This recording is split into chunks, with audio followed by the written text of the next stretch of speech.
Bismillahirrahmanirrahim. Assalamualaikum warahmatullahi wabarakatuh. Innal hamdalillah salatan wa salaman ala Rasulillah. Asyhadu an la ilaha illallah wahdahu la syarikalah wa asyhadu anna Muhammadan abduhu wa rasuluhu la nabiyya ba'dah. Allahumma salli ala Muhammad wa ala alihi wa ashabihi wa mawalah, amma ba'du. Ayah bunda pengurus dan jamaah Masjid Agung Ar-Rahman rahimakumullah. Pentingnya melaksanakan ibadah kurban merupakan pembahasan kita pada kajian zuhur hari ini. Ibu dan bapak rahimakumullah, pertama kita awali dengan dalil apa perintah Allah Subhanahu wa taala dan perintah baginda Rasulullah sallallahu alaihi wasallam berkaitan dengan kurban ini. Pertama adalah firman Allah Subhanahu wa taala. Na'udzubillahi minasyaitonir rajim. Bismillahirrahmanirrahim. Inna a'tainakal kautsar. Sesungguhnya kata Allah, kami telah memberikan kepadamu nikmat yang banyak. Yang mengatakan nikmat itu banyak adalah Rabbus samawati wal ard, pemilik langit bumi beserta seluruh isinya. Zat yang maha kudrah, yang maha iradah, yang maha kaya, yang maha kuasa, maha berkehendak, yang maha memiliki, punya segala-galanya. Mengatakan nikmat itu banyak, mestinya kalau zat yang maha kaya mengatakan nikmat itu banyak, kita yang hanya menerima, zat yang sangat miskin ini mestinya juga mengakui nikmat itu banyak. Tapi anehnya ibu dan bapak, Allah mengatakan nikmat itu banyak, tapi manusia selalu merasa kurang. Apa persoalannya? Qalilam ma tashkurun, karena teramat sedikit manusia yang pandai bersyukur. Di antara wujud syukur untuk merespon begitu banyaknya nikmat Allah Subhanahu wa taala, fasalli li rabbika wanhar, maka salatlah kepada Rabbmu dan berkurbanlah. Mengapa salat dan berkurban? Salat dan berkurban ini ibu dan bapak rahimakumullah adalah salah satu cara terbaik menengokkan dan merealisasikan wujud syukur kepada Allah. Karena fasalli li rabbika menyangkut hubungan vertikal, hablum minallah, sedangkan berkurban itu menyangkut hubungan horizontal, hubungan sesama manusia, hablum minan nas. Maka berarti orang yang solat, orang yang berkurban, maka berarti selesai hubungan vertikal, selesai hubungan horizontal. Hablum minallah, oke, hablum minan nas, yes. Maka ketika kedua ini sudah baik, sudah selesai, inna syani'aka huwal abtar, masih ada yang mencelamu, maka yang mencela itulah orang yang terputus, wabil khusus tentu daripada rahmat Allah Subhanahu wa taala. Ibu dan bapak, yang kedua sabda dan perintah Nabi sallallahu alaihi wasallam, man wajada sa'atan, siapa kata Nabi sallallahu alaihi wasallam yang diberikan dia kemampuan saat untuk penyembelihan hewan kurban, diberikan dia kemampuan itu, falam yudhi, tetapi dia tidak melaksanakan kurban, kata Nabi sallallahu alaihi wasallam, diancam oleh Nabi sallallahu alaihi wasallam. Apa ancamannya? Fala yaqrabanna musallana, jangan, kata Nabi, kalian mendekati tempat solat kami.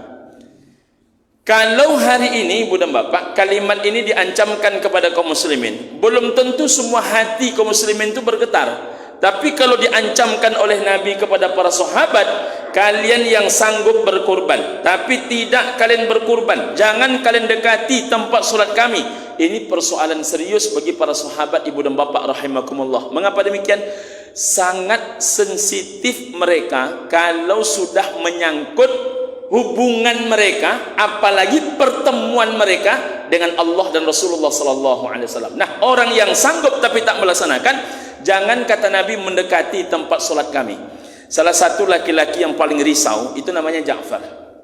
Ja'far ini ibu dan bapak rahimakumullah, menengok di rumahnya tidak memiliki harta benda apapun, kecuali dia menengok ada seekor zabah. Zabah itu kalau kambing belum cukup umur, biasanya orang Arab menyebut namanya zabah. Zabah itu artinya sesembelihan. Kalau bahasa kita itu artinya lauk, ibu dan bapak rahimakumullah.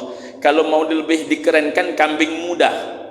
Jadi belum cukup umur, ibu dan bapak rahimakumullah. Dibawanya kambing mudanya itu kepada Rasulullah. Ya Rasul, di rumahku hanya ada kambing ini.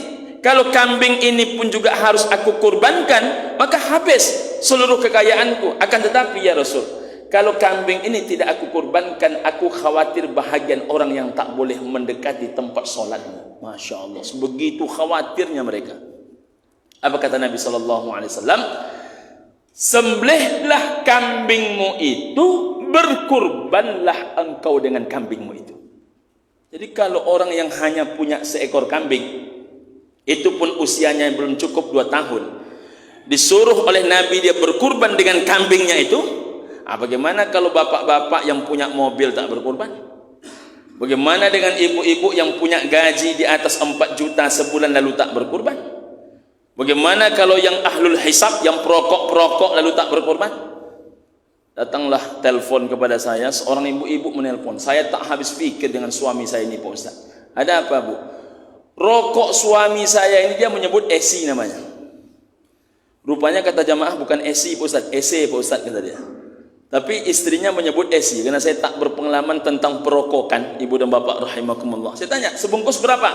45.000. Dia merokok tu sehari Pak Ustaz 2 bungkus paling tidak, berarti 90.000. 90.000 uang belanja kami tak dikeluarkannya Pak Ustaz. 90.000 untuk rokok sehari, itu setahun ibu dan bapak lebih kurang 32 juta lebih. Jadi siapa orang yang bisa mendaftar umroh VIP setiap tahun, itu orang yang bisa merokok EC itu 2 bungkus sehari. Jadi kalau tabungannya di EC saja 32 juta lebih setahun, maka berarti kurbannya paling tidak 3 kambing itu. Tapi anehnya ibu dan bapak rahimakumullah, kalkulator manusia ini aneh dalam berhitung. Kalau menghitung dunia, walaupun dunia itu tak penting buat dirinya, tapi dibuatnya menjadi penting, maka dia habis-habisan memperjuangkannya. Contohnya EC tadi. Tapi kalau seandainya untuk ukuran akhirah, sesuatu yang penting untuk dia, belum tentu dia mau memperjuangkannya. Maka ibu dan bapak rahimakumullah, dalam dunia persilatan ini ada orang bergaji 3 juta sebulan, tapi kredit Avanza-nya 4 juta sebulan, lunas juga itu sama dia. Cuman berkurban tak ikut. Orang macam ini kalau hidup di zaman Nabi, dibawanya Avanza-nya itu kepada Nabi, apa cakap Nabi kepada dia agak-agaknya. Nah, siapa yang punya sensitivitas semacam ini? Mak-mak kita dulu di kampung itu hebatnya. Mak-mak kita di kampung dulu hanya jualan kunyit, ditambahnya bang dengan daun serai, ditambahnya dengan daun pisang, tambah dengan jantung pisang, ditambahnya dengan pisang batu agak 2 sisir, dibawa ke pasar.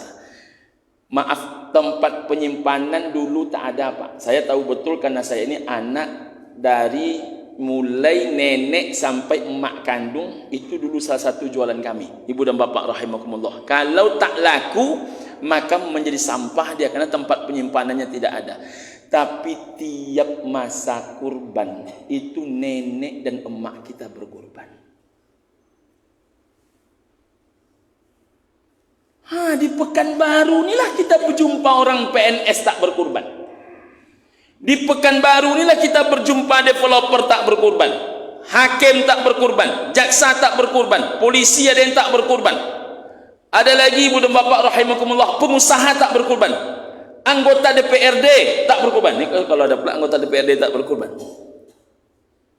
Takkan kita malu dengan emak-emak yang cuma jualan daun pisang loh, tapi tiap tahun mereka berkurban. Makanya unik hadis Nabi ketika menyemangati kurban. Di ujung hadis itu apa kalimat Nabi SAW?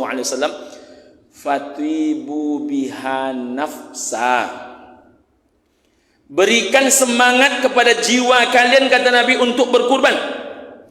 Pompa-pompa hati kalian untuk berkurban. Berani-beranikan hati kalian untuk berkurban, kata Nabi. Jadi berkurban itu tolak ukur utamanya bukan mampu. Tolak ukur utamanya adalah mau.